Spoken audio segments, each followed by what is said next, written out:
Amy here with AC Ashworth and Company, bringing you a video on how to grade using Cameo CAD software system using measurement grading. Measurement grading is the Cameo process that is great for simpler patterns. It's quick, it's fairly easy, but it is not suitable for the more complex patterns that you may need to do. So I just am doing a quick walkthrough of the grading process for measurement grading on Cameo. So first off, you want to have your pattern made that you want to grade, and you will be making a style sheet and a pattern sheet. What I'm showing here is the pattern sheet setup. It's where you identify each of the pattern pieces and what they are, the left side of the body, right side of the body, whether you have any darts, and they show up in the bottom right here in pattern details. And when you've saved that, you press done. Every one of those pieces should be identified there. When you go to your style sheet then, which you would find that same style, that same pattern, the one that you want to grade, you will have made a style sheet for it, and if you haven't, you can do that now. Make your style sheet, identify everything that it's pretty self-explanatory what you need to fill in for the style. You have a place where you can talk about the schedule, and then there's patterns. This will not be populated unless you make a pattern sheet. You'll notice I'm zooming in on petite number, size number 8, because that is the medium size that I want to grade. The one that you grade from should be right in the center. So now we're going to getting started with grading. And the first thing you want to do is create a measurement table. And make that table identify the product that you're going to grade. I have here, if I put Ashworth knit tees, and I have my size ranges, which I've already created in the size range area where you identify what sizes you want to have. They can be small, medium, and large. They can be numerical. They could be different for men and women. But I'm changing the grading name of this grade table to reflect Mrs. Knit Tees, because the size range that I'm going to use is Mrs. Curvy. That is the range that goes from size 4 to size 12. And since I have an 8 and that's my medium, it has to all coincide with that size range. And then I will pick my measurement chart, which is Mrs. Petite and a size 8 petite. And you can see all the sizes over there in the grade increments. Now in grade increments, that is the number, in this case I'm using inches, how much I want it to grow between patterns, between sizes. So from size 4 to size 6, and 6 to 8, and 8 to 12, it's going to grow by 2 inches. And 10 to 12, I want it to grow by 2.5. This information determines, it's what tells the computer how to grade your item. And then you want to save that, and that table should be identified. So if you make another product that's going to use the same grade table as that, it's specific enough that you know what you're grading there and the range. So if you hit next after you've written in the increments, you come up with a table in measurement grading. So you can see all the sizes, what their measurements are. These are body measurements. And it allows you to edit any of these sizes. And that will change the way that it grades. You can edit those sizes in any way that you choose to do so, except for the base size. The base size is a measurement table that you would have set up in advance, that you would have created your original pattern draft from or to. So obviously you're not going to change those. But if you pick a general 2-inch grade or 2.5-inch grade, every piece of that puzzle may not grade exactly the way you want it to. So these are changeable. You can change a little bit. You may find, like in our example, I did not want the length to grow through the whole thing. So I was going to change everything to 62. I'm going to change the height to 62 on all these because this is a petite style. So I can go ahead and change all those and it doesn't get bigger, and just go over. I would encourage you, if you're using measurement grading, make sure that all these measurement tables reflect the sizes that you want them to reflect, and make use of that feature where you can edit those. Yeah, again, just make sure that you edit those, go over those very carefully, and print them out. You have a print function there. You can print those tables out. So if you go back and it, at the end, it doesn't actually grade the way you want it to, you can go back and kind of see what you need to change and where. So save that, and that is your grading table, your grading size table for the garment that you're going to do, and hit the door to say done. And when we go from there, we can attach the tags. When you attach the tags, go to measurement grading and find the style that you want to grade and go in and attach the tags. Now I've sped it up a little bit here, but what you have on the right hand side are all the major points that are on the garment that you're grading. If you have chosen that this is a top or whatever, then it will give you the major points on that, and you just attach those to what it is. If you're in between and you don't know exactly what point to use, you should use the one that's closest and make a mental note or an actual note of which ones those were. So then at the end, if it doesn't grade the way you want it to, you know which one you want to go back in and change and just grade it over again and see if the shape is more toward what you're looking for. So actually in this one, the computer is circling it for you and asking you what to choose. What do I choose? It's circling in here on that arm side, and I'm going to call it 11 mid arm side. So as you hit the attach button, the circle will go to the next item. And if you have more than one, like you'll see a lot of it's hitting the same place quite a few times. That can happen for various reasons. It can happen if you have a broken line somewhere, if when you were preparing your pattern for grading, you didn't have a continuous line. It can also happen if you have a notch or a mark. In this case, I have markings at the arm side and I want it there, so it doesn't hurt anything to attach that same number multiple times in that one place. Doesn't hurt it at all. It's not anything wrong with that. I also want to point out that in the very lower right-hand corner, it says tag text height. I usually change that to 3/4 because it helps me to see that a little bit better. The numbers and images here can be really small. That's just a comfort thing. You'll see that I'm attaching 0 tags to elements that you don't want to move, such as the fold line, grain line item on it. In anything else, if it for some reason tries to attach to some of your labels, you would definitely want to attach a 0 rule to that. On the side seam, you can see the one where it's right in between side seam at waist and side seam at arm side. Through trial and error, I noticed that I liked how it graded if I picked side seam at arm side.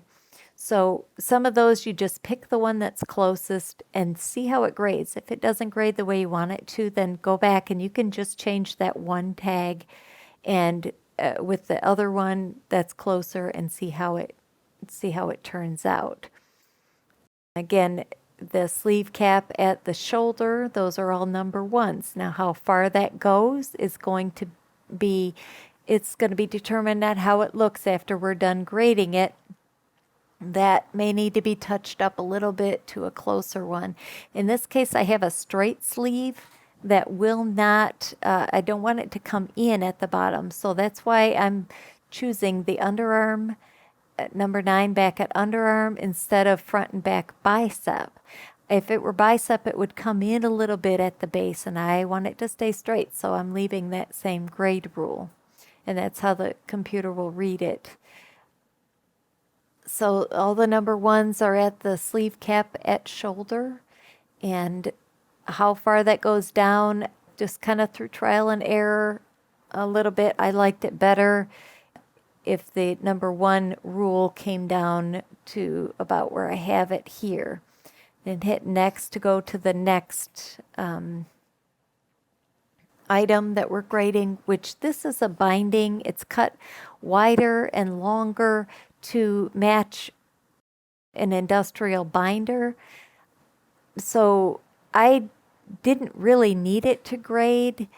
Sometimes I skip the bindings so I can customize those to the neckline in measurement grading if I don't have specific rules that I apply. In this case, I actually showed you a toggle between the left and right because this binding is both sides, but in this case it didn't do what I want it to do. Just disregard that. Sometimes you can do that on waistbands and assign rules based on by moving back and forth left to right if you didn't draw it as a mirror image. Again, Cameo grades based on mirror images, so it's better if you just have all left sides and you don't have an image that's already mirrored out. So when you're happy with all the tags that you've put, you push save, and then you go to grade patterns. Pick measurement grading, click next, and you can grade with line types, and it'll be colors if you've set those up in your tables. I picked Ashworth Mrs. T's, which is the grade rule that I wanted to use, and pick my style and go. And it's as easy as hitting the grade button. Just hit the grade button, boom. And all those tags that you've put in will translate into the information on the grade that you've done. And I'm zooming in that on the sleeve, it's a little bit bumpy in that one area. Again, in this case, I've tried it both ways and I couldn't get rid of the bump in measurement grading. So I'm going to go ahead and save that, and I'm going to edit that to get rid of any inconsistencies or anything on that pattern. I go back and I find the pattern I graded and push edit. And in this view, you're able to look at your sizes one at a time, and you can fix them that way. You can also click show base size, so you can see your graded size against the base that it was graded from. So here's where I'm going to get rid of that little bump. I click sleeve on the right hand side so I know what pattern I'm working with.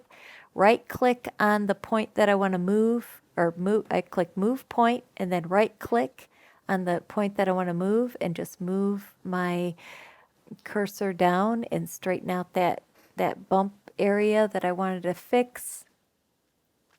And I can see this arm side on the smallest size is not the shape that I want. So I pick the back, which is the back, and then I hit move point and I identify the point that I want to move and how I want to move it. I right click on that point and drag it, and I'm able to change the shape of that line. And this is in edit pattern. So you go through, you're going to do every size that way. Just make sure it's exactly the way you want. If there's too many adjustments, it's just really not looking like you want to, you can always close out of there, go back to where you assigned your points, and quite easily just kind of make a note of which points may need to be reassigned. Again, in the points, then in the assigned tags environment, you only have the choices that are there. In measurement grading, you only have the choices that are there. If you have an unusual shape, you don't have the ability to add anything to that. You just can only use what's there and then edit later, like I'm doing here in this example. We're just editing these patterns, dragging the points around to make it look the way we want it to. And If the shape is not, it's maybe got some unusual features to it, that's a situation where you want to look into coordinate grading or point grading. This dragging of the points process that allows you to fix up the patterns, that is essentially how point grading works. It starts with coordinates, and then if you need to adjust one of your coordinate measurements, you can drag, or if you need to add some, you can drag the points around, and then it creates a X and Y coordinate. But I don't want to get into that too much in this video because this is about measurement grading. What I have noticed with measurement grading is that oftentimes the ones that are furthest from the base are the ones that need the most adjustment. So here what I'm getting very close to the base size. This is a 6 and the base was size 8. It needs very little adjustment here at the arm side to get it to look the way I want it to. Doesn't really take very much measurement. Another thing that I want to point out is if you edit your measurements and in your measurement table, when it brings up the body measurement table and you say, oh, well, the bodies are going to be, a little bit different from that table, that may be related to how many adjustments you make in the end. I'm not totally sure, but I think that there's a connection there. Let me know in the comments if you know different, or if you have any comment about that. So there's a lot of flexibility here, but you also may end up doing some measurement, some options at the end. So what I do is I like to compare it to the base size. So I choose on the right hand side each size, each pattern, graded pattern individually, compare that to the base size, and then kind of look at them all together and see how the nest looks, how that graded nest looks. And the move point feature is really nice because it doesn't change the length of the lines. So if you're concerned about whether it's going to fit, whether your side seams are going to match each other, or whether the arm size is going to fit into the sleeve, move point is a great feature because you're not actually making new lines or changing them. So then we go through and we'll look at size 10. Notice I skipped 8 because that's our base, and I still have that show base size checked, and just look at size 10 and see how that lines up. It looks like I don't have a bump at the arm, at the sleeve, and looks like the arm side graded pretty well, the shape that I was looking for, but I'm gonna fix it a little bit. Looks like it needs to be lowered a little bit, so I'm going to do that. All of these can be moved around. You can take your time with it. They can also be opened. If you don't want to do it in this environment, you can always open it in pattern design, and it will ask you if you want to explode it. You can do that, or but that's the easiest way to work on it is if you explode it. Always save it as something else so that you can still have your nest if you should need that. Always save copies, save revs, save versions, so that if you make changes that you decide later that you don't want, you haven't changed your base copy. If in this environment, in editing graded patterns, you don't like it, you can hit the undo button, and that will get rid of your changes that you've made. To modify that pattern, to ungroup it for editing, you hit whatever piece that is on the right hand side there, whether it be front, back, sleeve, neck binding. You would hit that. See this right now, it would be grouped, so you want to choose it over in the pattern details section to ungroup it. And that will do that for you. So some important points that I may have gone over really quickly in the beginning is that you want to have a really cleaned up pattern with no broken lines all around. Another great thing to do when you're preparing your pattern for grading is to remove the seam lines. If you're going to have seam allowance included, you want to remove the seam lines so that you only have one perimeter line to work with. And make a note in the label on the pattern how much seam allowance is included. You can see that on this one I've wrote 3/8 inch seam allowance included and a 1 inch hem allowance. Once the seam lines are gone, you want to make sure you have that information on the pattern. And another thing to make sure that your pattern will grade better, we talked about having the base size. Make sure it's the base within your range. You've set up pattern ranges. The ranges should be no more than 5 sizes at a time, and you have a base that's right in the center of that range. That would be something you need to do. If you have created the pattern in a size that isn't right in the middle, the medium size in the range, use the made to measure feature to take that pattern in the size that you graded it to, or I'm sorry, in the size that you created it, and use the made to measure feature to grade it into the medium size.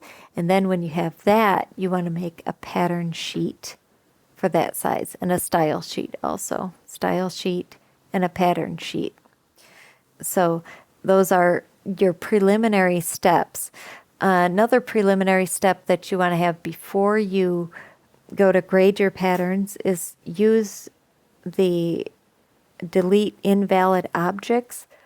So if you put any points in there in the process of creating your pattern and forgot they were there, and there's invalid objects, those are all going to be points that the computer is later going to ask you for a grade rule for. So make sure you delete any unwanted objects. So that's all that I have. You want to save your pattern, you can always find that. And like and subscribe. If you have any questions, let me know in the comments. And thanks for watching.